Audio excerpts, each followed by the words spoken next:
Here are 12 terms you need to know about your health insurance. Because when you understand your health plan, you can get the most from your benefits.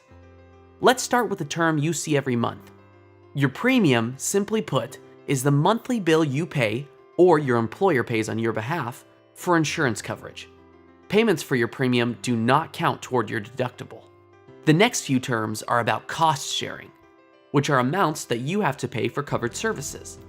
You pay your deductible for certain services before your plan begins to pay for eligible charges from providers and facilities.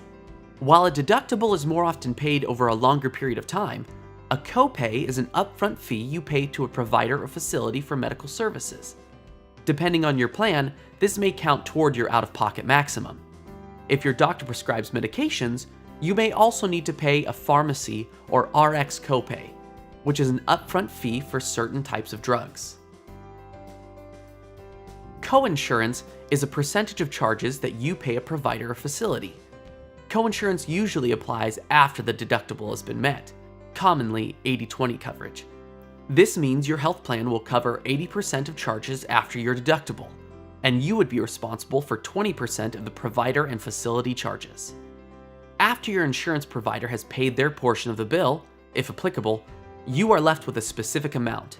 This is called the total member responsibility and includes copays, coinsurance, and the deductible.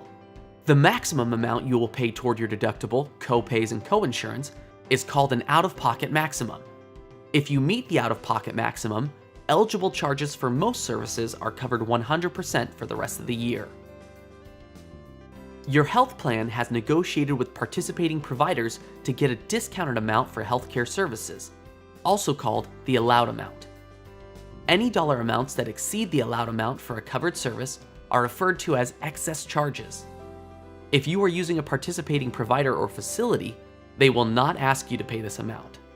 Each time a claim is processed, there is an associated explanation of benefits, or EOB, that explains how much was paid, how much you are responsible to pay, and more. Some exceptions apply. High deductible health plans, or HDHP, are becoming more popular. These plans generally have higher deductibles and lower premiums and are typically paired with a health savings account. They are a great option if you don't have to use your benefits regularly. Speaking of health savings accounts, this brings us to our last term that you need to know. Think of a health savings account, or HSA, as an account that you can use for qualified medical expenses. Some examples include doctor's visits, co-pays, dental care, and prescriptions. The tax-free funds in an HSA can be saved from year to year. That sums up the 12 health insurance terms you need to know. Visit us at selecthealth.org for additional useful information about your health plan.